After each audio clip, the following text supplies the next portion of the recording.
अस्सलाम वालेकुम। सेठी से सवाल के साथ मैं हूं सैयद आयशा नाज, मेरे साथ मौजूद हैं नजम सेठी साहब। अस्सलाम वालेकुम।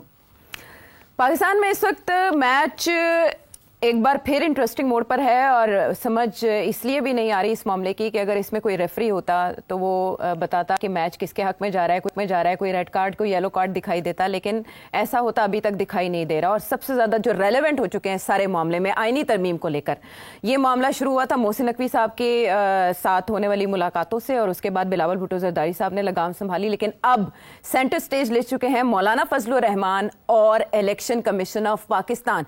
मौलाना फजलुर रहमान इस तरह से रेलेवेंट हुए कि कहा तो ये जा रहा था, दावा किया जा रहा था कि वो आ जाएंगे और वो उससे पहले जो थोड़ी बहुत अड़ी दिखा रहे हैं वो मान जाएंगे, उनके कुछ टर्म्स हैं वो अगर मान ली गई तो वो ऑन बोर्ड ही होंगे। एक तरफ कल शाम तक ये आया कि वो आमादा हो चुके हैं और उन्होंने खुद भी कहा कि इत्तफाक राय किसी हद तक हो चुका है, जो कुछ मामला है उन पर भी इत्तफाक राय हो जाएगा। लेकिन उसके बाद वो जाके पाकिस्तान तहरीक इंसाफ के वफ्द से मुलाकात करते हैं और पांसा पलट जाता है। उसके बाद जब वो स्क्रीन पर आते हैं बैरिस्टर गौहर के साथ तो उनकी बॉडी लैंग्वेज मुकम्मल तब्दील है और वो तकरीबन गुस्से में भी दिखाई देते हैं। आपको दिखाएंगे कि उन्होंने क्या कहा। ऐसी रिपोर्ट्स मिल रही हैं, हमारी मुफाहमत के रवैये को हुकूमत जो है वो उसको आसान नहीं ले रही। हमारे साथ एक तरफ मुज़ाकरात चल रहे हैं, दूसरी तरफ हमारे पार्लियामेंट के अराकीन को हरासा किया जा रहा है, अगवा किया जा रहा है, धमकियां दी गई, रिश्वतें पेश की गई। हुकूमत ये ओछे हथकंडे इस्तेमाल करना चाहती है तो फिर हम उनके साथ मजबूर होंगे कि मुज़ाकरात के प्रोसेस रोक दें और कोई रास्ता हमारे पास नहीं होगा। हम ये बदमाशी मानने को तैयार नहीं हैं। अगर आपका रवैया बदमाशी का होगा तो फिर हम भी अपना रवैया बदमाशी का जानते हैं। इसमें इरफान सिद्दीकी साहब ने कहा था कि एक दम होगा, कोई दम करेगा और ये आईनी तरमीम जो हैं वो फाइनल हो जाएंगी। लेकिन यहाँ पर तो लगता है कि किसी का दम, किसी और का ही दम निकल रहा है। बैरिस्टर गौहर भी साथ मौजूद है। बैरिस्टर गौहर ने भी जो मीडिया से गुफ्तगू की आपको वो भी सुनवाएंगे। एक तरफ हम मुज़ाकरात कर रहे हैं, कमेटी में बैठे हैं, आगे बढ़ने की कोशिश कर रहे हैं, लेकिन उसी के साथ साथ हमारे जो MNAs है और हमारे सेनेटर्स है उनको अगर आप हरास कर रहे हैं तो ऐसे कानून साजी का और आईनी तरामीम का पैदा क्या है? फिर ईवान भी आपका है, जोर ज़बरदस्ती भी आपका है, ये लोग भी सारे आप हैं। जैसे कानून चाहते हैं आप बना लें, फिर जैसे अगर आप कहते हैं कि यही तरीका है फिर हम उस प्रोसेस में शरीक नहीं होंगे। मुझे ये बताएं कि आज होने वाला है सेनेट का इजलास, वो भी कल के लिए मुलतवी हो गया। कैबिनेट में कहा जा रहा था कि मुसवदा मंजूर कर लिया जाएगा जो 26 निकाती है सामने आया। अब 26वीं तरमीम के लिए 26 निकाती जो मुसवदा सामने आया है उसकी मंजूरी को कितने दिन लगेंगे मजीद?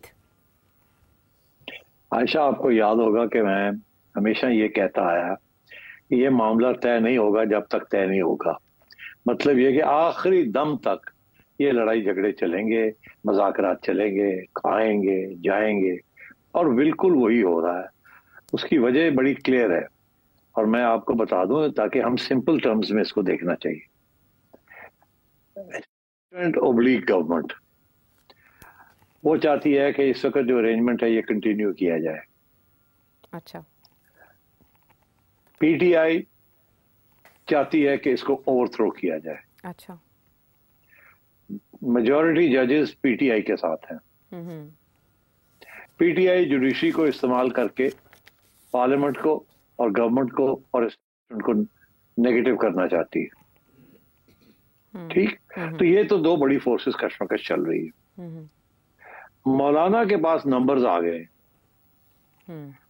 मौलाना अगर चाहें तो PTI की मदद कर सकते हैं और जुडिशरी की, और ये सारा इंतजामिया जो है इसको नॉकआउट कर दें, और या एस्टेब्लिशमेंट और गवर्नमेंट की साइड लें और ये निज़ाम जो है ये अगले 3-4 साल के लिए चलने दें।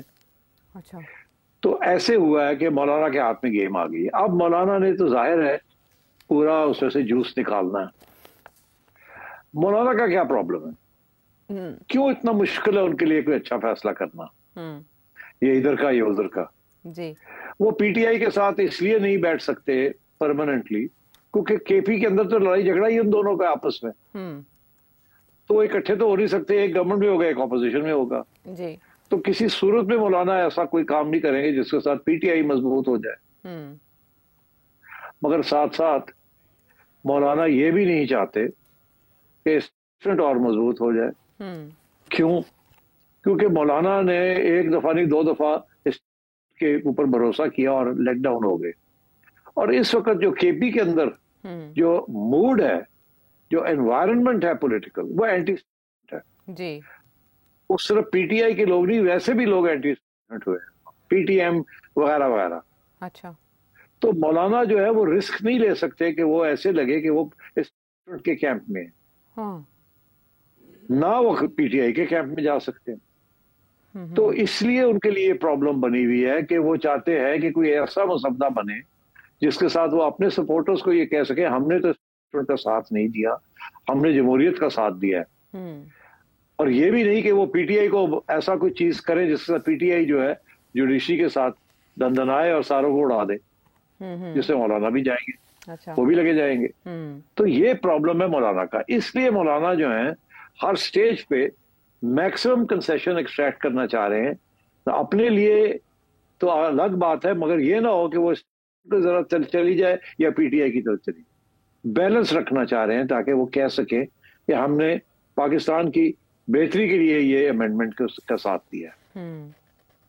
ये मौलाना का प्रॉब्लम है। तो अब दैट इज वाई मौलाना जो है कभी वो कहते हैं हो गया मसला, कभी वो कहते हैं नहीं, कभी पीटीआई के साथ बैठते हैं, कभी नून लीग के साथ बैठते हैं, कभी मोहसिन नकवी साहब के साथ बैठते हैं। तो ये this is what is going on right now. So इसीलिए आप देख रहे हैं, और ये आखिरी स्टेज ये आई है कि पीटीआई के लोगों के ऊपर तो प्रेशर है टू क्रॉस द फ्लोर। ये तो अब एस्टेब्लिश बात है ना, टू क्रॉस द फ्लोर। मगर बात यह है कि सियासत जो है ना वो बड़ी खतरनाक चीज होती है। आप याद रखें, मैं हमेशा कहता हूं कि सियासत के अंदर कभी अपने हथियार जो है ना वो नहीं गिराए जाते। किसी स्टेज पे भी एतमाद नहीं किया जाता दूसरी पार्टी के ऊपर जिसके साथ आप डील करने जा रहे हो, या जिसके साथ आप कोई एमओयू करने जा रहे हो, या कोई अंडरस्टैंडिंग करने जा रहे हो। आखिरी वक्त तक आप हथियार नहीं गिराते। हथियार दोनों पार्टीज अपने पास रखती हैं, जैसे वो बात भी कर रही होती हैं। इसको मैं कहता हूं टॉक टॉक फाइट फाइट। अब सूरत हाल ये है कि गवर्नमेंट जो है और जो है उनका मसला ये बना हुआ है कि नंबर्स नहीं है उनके पास। अब उनके लिए दो सूरतें हैं। एक ये कि वो पीटीआई के लोग तोड़े, और दूसरा ये है कि अगर मौलाना जो है वो प्रॉब्लम्स क्रिएट कर रहे हैं, नखरे कर रहे हैं और अब बात को आगे नहीं बढ़ने दे रहे, तो मौलाना के लोग भी तोड़ लेते। इसे कहते हैं अपने हथियार अपने उन्होंने गिराए नहीं है। अच्छा। तो आज जो मौलाना जो कल रात को गरजे हैं, उनको तकलीफ इस बात की है कि उनको पता चल गया कि उनके लोगों को भी कांटेक्ट किया जा रहा है, जैसे कि पीटीआई के लोगों को कांटेक्ट किया जा रहा है। और वो मौलाना के लिए पैगाम है कि भाजी आ जाओ साढ़े नाल, मुकमुका कर लो, नहीं तो असं थोड़े बंदे भी तोड़ लवांगे। अच्छा, लेकिन मौलाना कह रहे हैं मुज़ाकरात हम खत्म कर देंगे। तो अगर इन्होंने उनके बंदे तोड़ लिए तो फिर मुज़ाकरात तो नाइदर है नो देयर ना। ये तो देखे ना, मौलाना ने जो धमकी दी है is in return for the धमकी जो उधर से आई कि हम आपके बंदे तोड़ रहे हो। कहते अगर बंदे तोड़ोगे तो असं दौड़ जाएंगे। तो ये दोनों अपने हथियार लेके बैठे हुए हैं। आप समझ रहे हैं? एक ही हथियार ये है कि बंदे तोड़ लवांगे तोड़े, जप्पी जप्पी जप्पी, पीछे चाकू चाकू चाकू। तो दूसरा कहता है चाकू उठाओ नहीं तो असं दौड़ जाएंगे। तो ये this is part of politics. कभी भी पॉलिटिक्स के अंदर जो लोग डिस्कस कर रहे हों वो अपने हथियार जो होते हैं ना वो कभी नहीं छोड़ते। ये नहीं हो सकता कि वो मौलाना के पांव पड़ जाए और कहे मौलाना यार अब आ जाओ। ऐसे नहीं होता, फिर तो मौलाना चढ़ जाएंगे ऊपर। तो मौलाना को भी एक धमकी देनी है ना कि अगर ऐसी बात है तो फिर आपके बंदे भी तोड़ देंगे, फॉरवर्ड ब्लॉक बना लेंगे। और उसके लिए ये नहीं होता कि वो कामयाब हो जाएंगे, मगर धमकी तो चलती है ना, लोग तो फिसलते हैं ना, पैसा तो चलता है ना। Nothing to be afraid of over it. ये ऐसे ही सिलसिला चलेगा। मौलाना आएंगे, बिल्कुल साथ आएंगे, कोई फॉरवर्ड ब्लॉक नहीं बनेगा। पीटीआई कभी भी एक्सेप्ट नहीं करेगी, जो भी तय होता है पीटीआई कभी नहीं एक्सेप्ट करेगी। अभी आप देखें ना, सलमान राजा कह रहे हैं कि हम तो एक्सेप्ट करने के लिए तैयार ही नहीं। ये जो मसवदा फिर रहा है इस वक्त on the constitutional court and appointment of chief justice, उधर बैरिस्टर साहब गौहर साहब कह रहे हैं कि हम तो हमारी तरफ से तो ठीक है और हमारे बंदे तोड़ने की कोशिश ना करें। और ये कि हम इमरान खान के पास जाएंगे और पूछेंगे, मगर हमें कोई बेसिकली इतराज नहीं है। हम तो सब मीटिंग्स में हमने हिस्सा लिया है। तो ये हर जगह पे ये डिवीजन चल रही है। इवेंचुअली ये नंबर्स गेम बननी है। अगर गवर्नमेंट तोड़ लेती है लोगों को तो वो सबको कहेगी जाओ हमने तोड़ लिए बंदे, हम आपकी बात नहीं मानते और ड्रम डा करके इसको पास कर देंगे। अगर नंबर्स नहीं पूरे होते तो फिर इन मौलाना को साथ ले जाना पड़ेगा और कोई ना कोई कंसेशंस कहीं ना कहीं देने पड़ेंगे। अच्छा, आप सेठी साहब ये नहीं समझते कि बहुत पहले अगर मौलाना को ऑन बोर्ड ले लिया जाता तो मैच इतना फंसता ही ना, और मौलाना जो इस वक्त आपके ख्याल में पाकिस्तान तहरीक इंसाफ को एज अ बेट यूज कर रहे हैं अपने लिए, पाकिस्तान तहरीक इंसाफ मौलाना जाहिर है जी अपने लिए ही करेंगे ना। मौलाना जो भी कर रहे हैं वो अपनी बेहतरी के लिए कर रहे हैं ना। वो पीटीआई के साथ कोई प्यार मोहब्बत तो नहीं है, अगर कुछ है तो दुश्मनी है। और पीटीआई जो है, जो कि मौलाना को जितनी पीटीआई ने गालियां दी हैं और वह इमरान खान ने गालियां दी हैं, मेरा ख्याल है तारीख में किसी ने मौलाना को जेयूआई को इतनी गालियां नहीं दी जितनी इमरान खान ने दी, और वो भी 50-50 हजार के मजमे के आगे बैठ के। तो सियासत में ये सब कुछ चलता है, मगर दिलों में जो बात होती है वो नहीं बाहर आती। वो उसी वक्त आती है जब मफाद की बात आती है, फिर अपने मफाद में सब काम करते हैं। तो ये आपका कहना कि वो मौलाना बेट इस्तेमाल कर रहा है, ऑफ कोर्स जाहिर है उधर हर दूसरे दिन फुदक के वहां पहुंच जाते हैं मौलाना, और वो फुदक के इधर आ जाते हैं। तो ये सिर्फ नून लीग को दिखाने के लिए कि हम we can create trouble, we are at it. फिर वो शहबाज शरीफ साहब को रात को 12 बजे के बाद बिलावल को लेकर मौलाना के घर जाना पड़ता। नहीं नहीं नहीं नहीं नहीं नहीं वो गलत फहमी हो गई। वो आपको पता ही है बच्चे जो है ये खुद ही कुछ ना कुछ कर लेते हैं ना। मौलाना कोई गल नहीं, मौलाना उनकी दाढ़ी शाड़ी को जाके हाथ लगाया होगा। मगर मौलाना भी तो खेलेंगे ना, पूरी गेम खेलेंगे, वो आखिरी वक्त तक खेलेंगे। मगर मैं ये कह रहा हूँ कि आखिरी वक्त पे वो he will go with the government, but वो इस तरीके से ताकि ये लगे ना कि वो गवर्नमेंट के साथ गए हैं, ताकि ऐसे लगे कि उन्होंने जमहूरियत के लिए, आइन के लिए ये सब कुछ किया। ठीक है, लेकिन एंड टाइम पे मौलाना पहले इत्तफाक राय का इंदिया देते हैं, फिर बैरिस्टर गौहर से मिलने के बाद वो बहुत गुस्से में ये बातें करते हैं। अब कल तक ये पाबंदी है इमरान खान साहब से मुलाकात पर, और दूसरी तरफ बिलावल ये एहतमाम करते दिखाई दे रहे हैं, बैरिस्टर गौहर को तसल्ली करवा रहे हैं कि मैं आपकी मुलाकात का एहतमाम करता हूँ बानी पीटीआई के साथ। बानी पीटीआई अब इस सिचुएशन में आपके ख्याल में क्या माइंड अप्लाई करेंगे? बानी पीटीआई ने कहना कोई डील नहीं, नो डील, बॉयकॉट, एहतजाज, स्ट्रीट पावर, सड़कों पे निकलो, नहीं मानते हम इसको। That is what Bani PTI is going to say. अच्छा, मीनवाइल मौलाना फजलुर रहमान की जानिब से सिट साहब एक मशवरा दिया गया है कि जस्टिस मंसूर अली शाह की जो नेक्स्ट अपॉइंटमेंट है as chief justice of Pakistan, उसका नोटिफिकेशन इशू कर दिया जाए। अब देखें, काजी फाइज ईसा साहब के जाना तो ठहर गया कि फुल कोर्ट का भी नोटिफिकेशन हमने देख लिया। क्या अब सिर्फ और सिर्फ बोन ऑफ कंटेंशन उनका नोटिफिकेशन ही है, वो आएगा तो मसला हल हो जाएगा? नहीं, नोटिफिकेशन आएगा। नोटिफिकेशन आना का मतलब है हथियार गिरा दिए गवर्नमेंट ने। अच्छा, जाहिर है अगर आप नोटिफाई कर देते हैं मंसूर अली शाह को और आपके ज़हन में वो इस वक्त बहुत बड़े प्रॉब्लम बने हुए हैं तो फिर आपने तो हथियार गिरा दिए। ये सारा मामला जब तक अमेंडमेंट पास होगा उसके बाद ये मंसूर अली शाह साहब का क्या स्टेटस होगा, काजी साहब का क्या स्टेटस होगा, याया साहब का क्या स्टेटस होगा और अमीनुद्दीन साहब का क्या स्टेटस होगा एंड एटसेट्रा, ये बातें फिर बाद में पता चलेगी once the amendment is pass. ठीक है, तो अभी यहाँ पर आप कह दें सिट साहब के इलेक्शन कमीशन का क्या स्टेटस होगा, क्योंकि आज के दिन की एक बहुत बड़ी डेवलपमेंट एक बार फिर सुप्रीम कोर्ट की तरफ से एक वजाहत का आना है कि सीएमए लेकर इलेक्शन कमीशन तकरीबन 1 माह पहले सुप्रीम कोर्ट गया कि अब आप बताएं कि इलेक्शन एक्ट में तरमीम जो है वो प्रिवेल करती है, हम उसको इंप्लीमेंट करें या सुप्रीम कोर्ट की तरफ से जो ऑर्डर आ चुका है रिजर्व सीट्स के ऊपर वो प्रायोरिटी रखता है, वो तरजीह रखता है। लेकिन उसके जवाब में एक और वजाहत आई कि क्लैरिटी की जरूरत पहले भी नहीं थी और अब जो सुप्रीम कोर्ट का ऑर्डर है आपको उसको इम्प्लीमेंट करने में ताखीर नहीं करनी चाहिए। इलेक्शन कमीशन अभी तक ना तो मखसूस नशिस्तों के हवाले से कोई नोटिफाई कर सकता है और ना ही वो इम्प्लीमेंट कर सका है सुप्रीम कोर्ट के फैसले को। तो क्या करेगा इलेक्शन कमीशन? वो ये सवाल लेकर गए थे सीएमए के थ्रू कि आपने जो फैसला दिया उस पे इलेक्शन एक्ट में तरमीम आई कि रेट्रोस्पेक्टिवली अप्लाई होगा ये इलेक्शन एक्ट। तो उस पे सुप्रीम कोर्ट का ये कहना था कि हम उसे रेट्रोस्पेक्टिवली नहीं मानते, सुप्रीम कोर्ट के फैसले पर उसका असर नहीं हो सकता, इफेक्ट नहीं रखता उसके ऊपर। तो ये सीएमए लेकर गया हुआ था इलेक्शन कमीशन। लेकिन जब सुप्रीम कोर्ट की तरफ से ये वजाहत आती है तो सोर्सेज ऑफ इलेक्शन कमीशन ये कहते हैं कि हमारी सीएमए के ऊपर समाअत नहीं हुई, ये सुप्रीम कोर्ट की वजाहत आई है, हमारी सीएमए को नंबर नहीं लगा। तो ये वजाहत खुद आ गई, तो हमारे तो ये उसका जवाब नहीं है। सो आप समझ ही जाएं कि इलेक्शन कमीशन नहीं मानता इस क्लैरिफिकेशन को।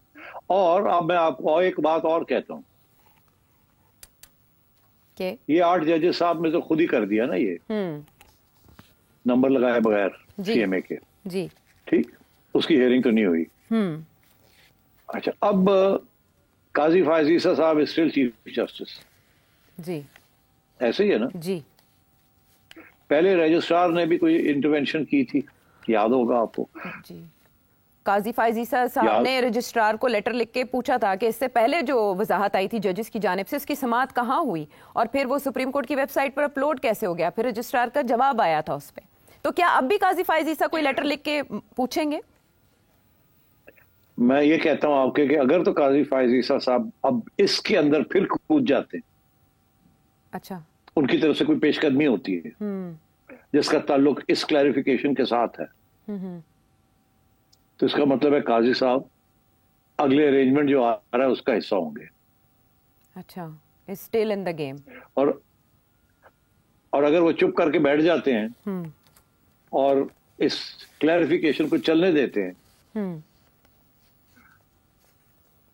और किसी स्टेज पे भी अगले 6-7 दिन के अंदर आपने फेलो जजेस के साथ कोई इश्यू नहीं बनाते, तो फिर आप समझें कि ही इज गोइंग होम। ठीक है। और मीनवाइल अगर सेठी साहब इलेक्शन कमीशन मुअत्तल अराकीन को जो रिजर्व सीट्स पे मुअत्तल किए गए थे उनको बहाल कर देता है, तो ये भी एक जवाब होगा?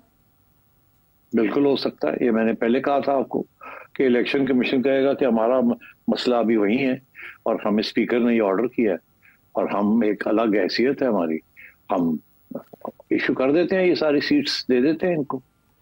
तो उसके साथ फिर ये होगा ना कि जाहिर है एक पिटीशन आ जाएगी कि जी ये इलेक्शन कमीशन ने जो कुछ किया ये इलीगल है, या ये जजेस खुद चेंबर में बैठ के इलेक्शन कमीशन को धर लेंगे, कहेंगे आ जाओ जी, आपने कंटेम्प्ट ऑफ कोर्ट किया। तो मतलब ये मैं आपसे कह रहा हूं कि इस वक्त जो सिचुएशन सुप्रीम कोर्ट में बनी हुई है वो ऐसे है जैसे कि ये 8 जजेस अलग एक सुप्रीम कोर्ट बना लिया इन्होंने और बाकी जो है वो अलग हो गए और ये खुद ही अपने फैसले करी जा रहे हैं और अपनी हियरिंग्स कर रहे हैं और अपने फैसले सुनाने शुरू कर दिए। तो दिस मीन्स के अब बहुत बड़ी क्राइसिस सुप्रीम कोर्ट में है और इस वक्त ये जो 8 जजेस हैं इनके साथ ना गवर्नमेंट है ना इलेक्शन कमीशन है, उधर पीटीआई इनके साथ है। इनफैक्ट मैं तो कहूँगा पीटीआई ने बड़ी ज्यादती की है, मंसूर अली शाह साहब को कंट्रोवर्शियल इतना बना दिया है कि वो कभी भी अब उनके बारे में हमेशा कोई ना कोई चीज उड़ती जाएगी। वेरी सैड, वेरी फाइन जज एंड मगर पीटीआई ने कि जी वो आएंगे, वो उड़ा देंगे इलेक्शन को, ये कर देंगे, वो कर देंगे, और फिर एज आई सेड एक आध फैसला ऐसा है जिसपे मंसूर अली शाह साहब ने मुनीब अख्तर साहब के साथ दिया। इन्होंने quite an absurd judgment frankly, but उसके साथ अब उनकी भी स्टैंडिंग खराब हो गई। तो अब ये इस किस्म की सिचुएशन है एंड आई एम अफ्रेड जब तक ये कॉन्स्टिट्यूशनल अमेंडमेंट पास नहीं होता और अगले अपॉइंटमेंट्स नहीं हो जाती उस वक्त तक ये कंफ्यूजन चलेगी। बट मुझे लग ऐसे रहा है कि सुप्रीम कोर्ट के अंदर ये 8 जजेस जो हैं ये कुछ भी नहीं मानेंगे अब। अच्छा, ये कुछ भी नहीं मानेंगे, इनके अंदर से ब्रेक होनी पड़ेगी। सम जजेस will have to be broken और will have to shift their position ताकि ये मामला आगे चले। नहीं तो फिर यही होगा कि parliament versus supreme court and जैसे मैंने कहा, और उसके अंदर क्योंकि एग्जीक्यूटिव पावर पार्लियामेंट में है तो supreme court will be the loser.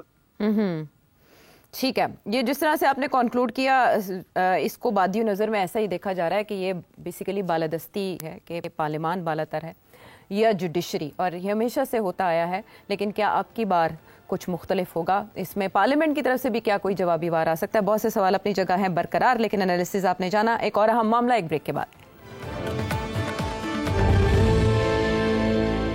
Show में साथ देने का शुक्रिया। और अब वो मामला जिसको लेकर पंजाब में सेक्शन 144 का निफाज किया गया, ये मामला कहां से शुरू हुआ, कैसे इतना बिगड़ा, ये आया है लाहौर हाई कोर्ट के रूबरू, जहां चीफ जस्टिस ने इस मामले की समाअत की और एडवोकेट जनरल पंजाब और आईजी पंजाब उनसे सवालों जवाब किए। और जो जवाब मिले उस पर इत्मीनान का इजहार लाहौर हाई कोर्ट की तरफ से, chief justice Lahore high court की तरफ से नहीं किया गया। बड़े पर्टिनेंट क्वेश्चंस थे जो उठाए गए कि 2 दिन तक इनएक्टिव क्यों रही इंतजामिया और क्यों इस पर फौरी तौर पर एक्शन नहीं लिया गया, और लेट क्यों इस पर रिस्पॉन्स दिया गया पुलिस की जानिब से। और यह भी पूछा गया कि आपने वीडियोस को वायरल होने से रोकने के लिए किस अथॉरिटी से रब्ता किया, तो आईजी पंजाब ने बताया कि पीटीए से रब्ता किया गया। और इसके अलावा साइबर क्राइम को देखने के लिए सिर्फ एक इदारा है, यानी the helplessness of IG Punjab, वो ये है कि वो सिर्फ एक इदारे के ऊपर रिलाय करके कोशिश कर रहे थे इस मामले को समेटने की। इसके अलावा उन्होंने ये भी कहा कि डाटा को अपलोड होने से रोकना आसान नहीं है। यहां उन्होंने बरतानिया की मिसाल दी। सेठी साहब, आप बरतानिया में बैठे हैं और वो फसादात जो बरतानिया में हुए ज्यादा दूर की बात नहीं है। इस पे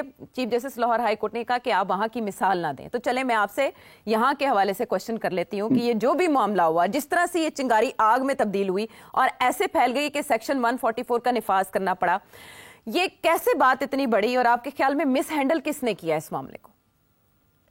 नहीं, मिस हैंडल तो खास नहीं हुआ, हैंडल हुआ, ब्रिलियंटली हैंडल्ड बाय पीटीआई। ये बनाना चाह रहे हैं बांग्लादेश, स्टूडेंट्स को निकालने की कोशिश, पूरी प्लानिंग के तहत ये हुआ। I have made a full investigation, और सोशल मीडिया में बड़े पावरफुल हैं, सो दे यूज्ड इट।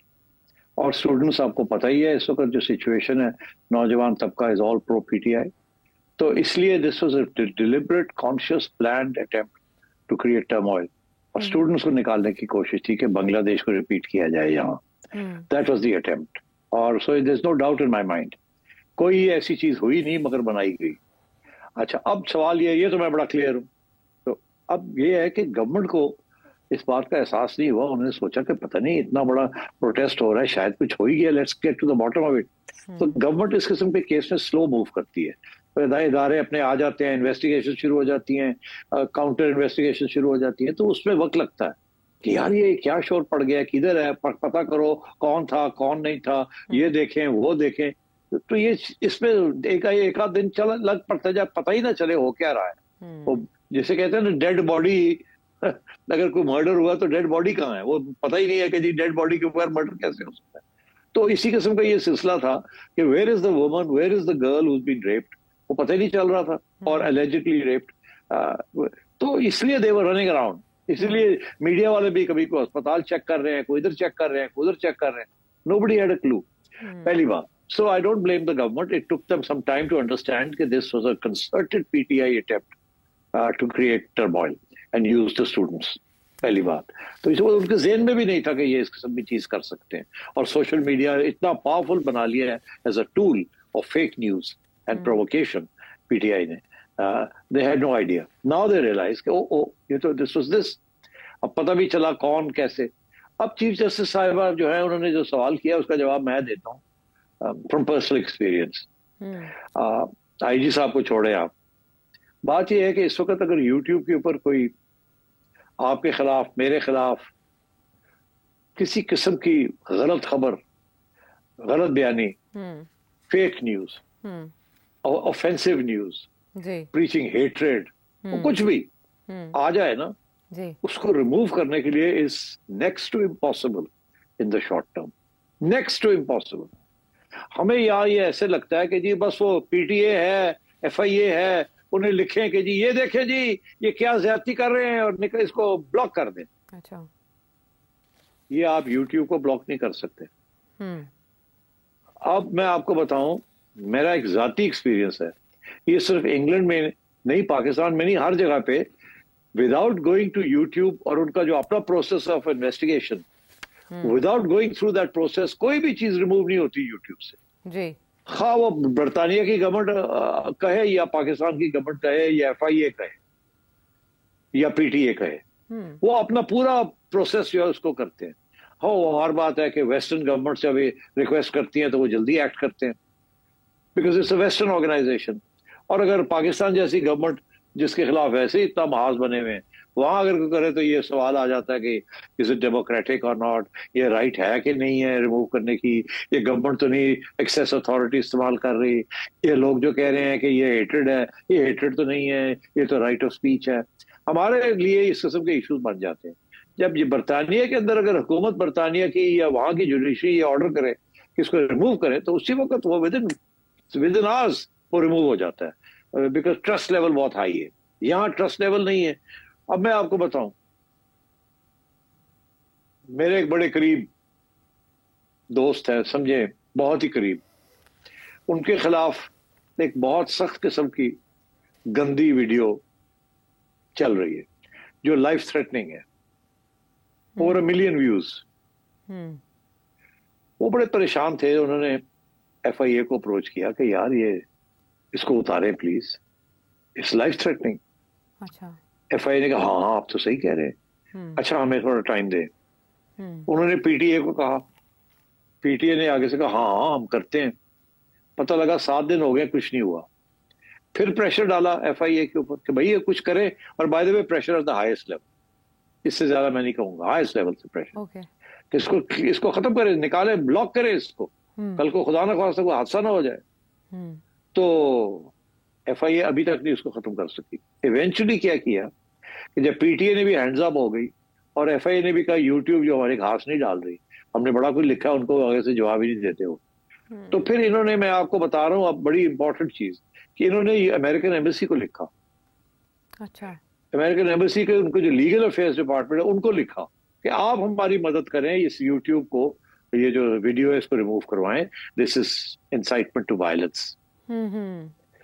और अभी तक वो रिमूव नहीं हुई। अच्छा। उसके बाद यूट्यूब वालों को अप्रोच किया गया at a high level via contacts in YouTube. अच्छा। अभी तक वीडियो नहीं रिमूव हुई। तो जज साहिबा को मैं ये कहना चाहूंगा कि not the easiest thing in the world to remove a video and to block it on YouTube. तो इन्होंने इसीलिए, अगर इनके पास ये पावर होती तो ये सारा का सारा ट्विटर को ब्लॉक ना करते, जहां भी वो गड़बड़ होती बटन दबाते तो वो ब्लॉक हो जाता उसका account. The government of Pakistan has signed understandings and deals and agreements whereby they don't have access to this. ये सर्वर्स जो हैं इन चीजों के पाकिस्तान में नहीं है जहां एक्सेस चाहिए, they are in the control of YouTube. इसलिए it is not easy to remove offensive videos even though you may think they are offensive.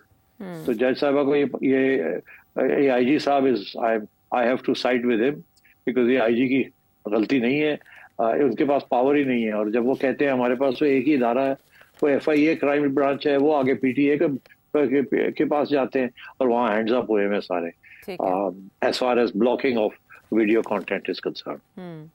देखिए इसमें उन्होंने हवाला दिया कि इंस्टाग्राम पोस्ट से ये आग फैली और फिर व्हाट्सएप ग्रुप्स में शेयर हुई, उसका भी तो तदारुक आसान नहीं है। तो उसके जवाब में कुछ लोगों को इन्होंने अरेस्ट किया और AG पंजाब ने आज ये बताया कि एक वकील साहब को अगर हमने अरेस्ट किया तो उसको मजिस्ट्रेट ने बरी कर दिया।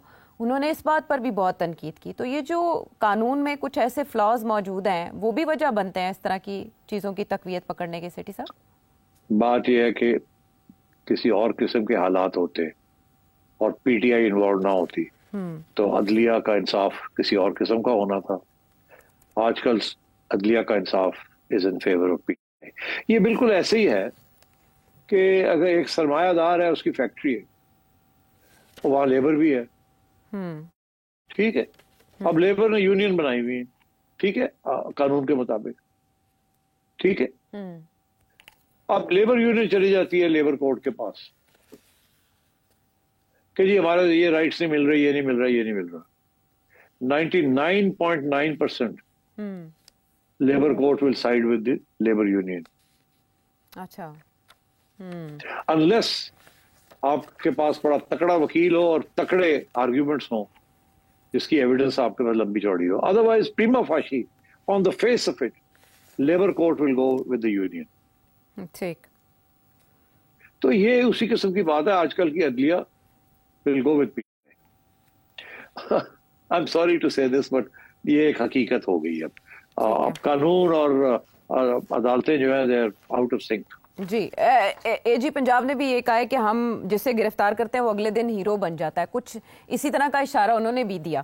तो अब chief justice Lahore high court ने इस मामले को लेकर फुल बेंच बनाने का इंदिया दिया है। मीनवाइल पंजाब हुकूमत की तरफ से भी बहुत सख्त इकदाम किए जा रहे हैं और वार्निंग्स वज़ीर आला पंजाब ने खुद आकर दी। तो ये है एक टेस्ट केस जिसको बुनियाद बनाकर आइंदा के लिए इस तरह के वाकयात का सद्देबाब किया जा सकता है। अब देखना यह है कि लाहौर हाई कोर्ट इस बारे में। जी सेठ साहब। जी, वो ये कि चीफ मिनिस्टर ने सख्ती का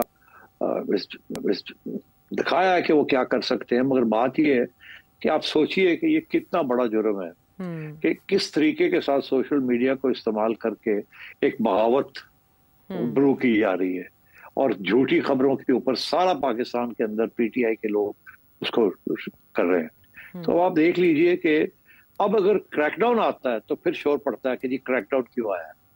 क्रैकडाउन आएगा अगर आप इस किस्म के काम करेंगे, मगर फिर क्रैकडाउन का फायदा क्या कि अगले दिन जुडिशरी फिर इनको बाहर छोड़ देती है। So you know we have a serious problem right now and that problem has to do with two things.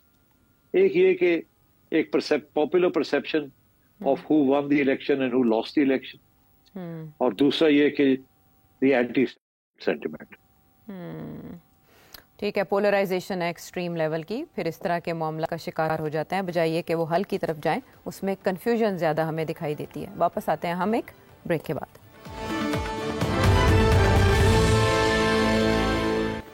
Show में अब शामिल करेंगे आपके सवाल और कराची से हैं काशिफ अली, क्या जानना चाह रहे हैं?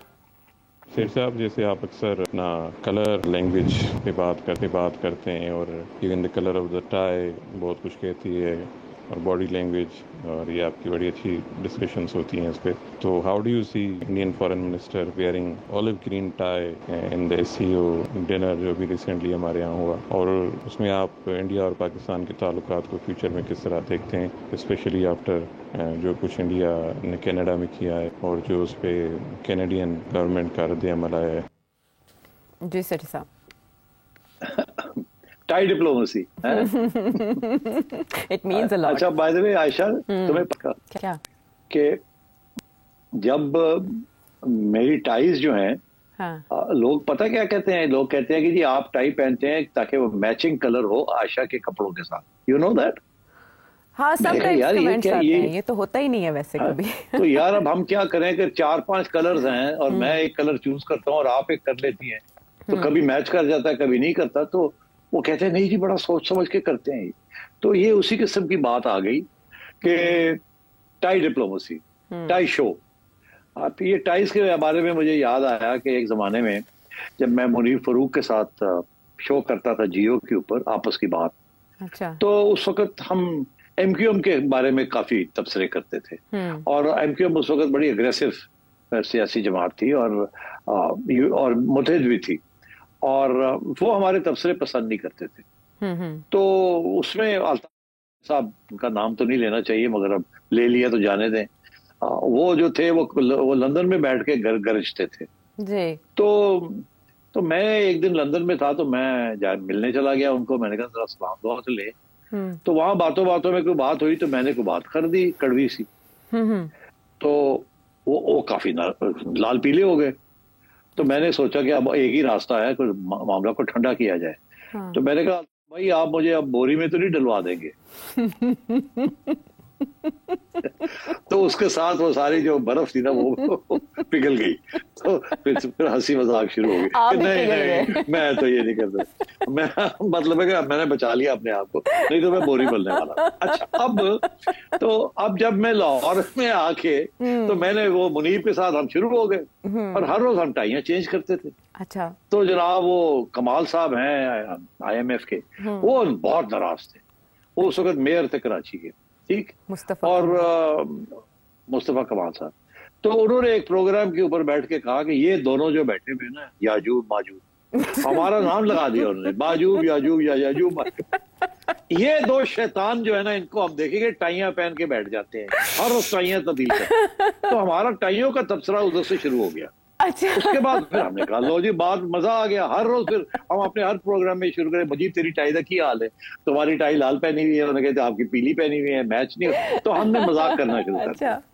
अच्छा, जब मजाक करना शुरू कर दिया टाइयों का, तो फिर वहीं से हमें एक पैगाम आया, एक बंदा आ गया। अच्छा। वो 4 टाइयां लेके आया हमारे लिए, कि नहीं ये आपके लिए 4 टाइयां भेजी है और आप अब टाइयों का मामला खत्म करें। तो फिर तो वो टाइयां बहुत बड़ी महंगी टाइयां थी, वो 4 टाइयां आई। मैंने मुनीब को कहा पहली सिलेक्शन मेरी है, फिर सेकंड सिलेक्शन आपकी, मैं सीनियर हूँ। तो जो 2 मुझे पसंद थी वो मैंने ले ली, फिर 2 मुनीब ने ले ली। अच्छा। तो टाइयों से ये डिप्लोमेसी, शोज, ये सारी चीज याद आ गई। तो now to come back to the main question, कि मेरा ख्याल है ये ऑलिव ग्रीन टाई जो उन्होंने पहनी है, दिस इज ऑल्सो इम्पोर्टेंट। ये आपकी बात सही है, बिकॉज जब ये आए थे तो बड़े फ्राउन कर रहे थे और ऐसे लगता था कि स्टिफ अपर लिप और कोई बात नहीं होगी, होगा। और जब गए यहाँ से तो उनको जो जो जो जो बर्फ मेल्ट हो चुकी थी मियां नवाज शरीफ साहब की वजह से, और तो उसकी वजह से फिर ये, और जब उनको हॉस्पिटैलिटी यहाँ मिली है जिस तरीके के साथ, तो मेरा ख्याल है बहुत अच्छा इंप्रेशन लेके गए हैं यहाँ से और सॉफ्ट होके गए हैं यहाँ से। बिकॉज बेसिकली तो उनको मालूम है ना कि शरीफ ब्रदर्स जो हैं, ये जो नून लीग है, that is for peace with India, for normalisation. और इन्होंने पहले भी कोशिश की और इनकी अब भी कोशिश है, तो they give benefit of the doubt to be Nawaz Sharif. तो इसलिए मैं समझता हूँ कि the olive green tie could have been a small gesture of not conciliation but of softening. Okay, olive branch कह सकते हैं। I think you are right. बाकी आई अब ऑलिव ब्रांच, जब अब आप समझते हैं कि कनाडा वाली बात जो है, वहां कोई टाइयां वाइयां नहीं मिल रही। मैं आपको बता दूं, the Canadians are very angry, very very angry, and Indians के साथ इंडियंस ने बड़ी ज्यादती की है वहाँ यूजिंग कैनेडियन सॉइल। मगर you see, they were doing it in Canada, they were doing it in America, they were doing it in the UK. और ये अजीत दोवल साहब की ये पॉलिसी रही है, उन्होंने पाकिस्तान में भी ये किया। और अब मेरा ख्याल है उन्होंने, there is protest from the advanced countries कि you can't do this sort of thing in our countries. So I think India is on the back foot. मगर वो जाहिर है वो अब अपने तरीके के साथ ही इसको हैंडल करेंगे। अभी तो Canadians are taking a very hard line, and rightly so. ठीक है, लेकिन इसमें जस्टिन ट्रूडो का बहुत बोल्ड स्टांस समझा जा रहा है कि इंडियन डायस्पोरा और जो अक्सरियत में आबाद है इंडियंस की कनाडा में, उसके बावजूद उन्होंने जो हकीकत है वो सामने रखी और उसके बाद भारत को पसपाई पर, आर्जी तौर पर ही सही लेकिन पसपाई पर मजबूर तो किया है। इस तरह के और भी मजीद सवाल आपके हमारे पास मौजूद है। मोहम्मद इरफान खारी, कासिम लाखू, सईद अहमद, आप सब ने मुख्तलिफ मकामात से जो सवाल भेजे हैं, हम कोशिश करेंगे आने वाले प्रोग्राम्स में उन्हें हिस्सा ज़रूर बनाएं। अगले प्रोग्राम तक के लिए इजाज़त दें।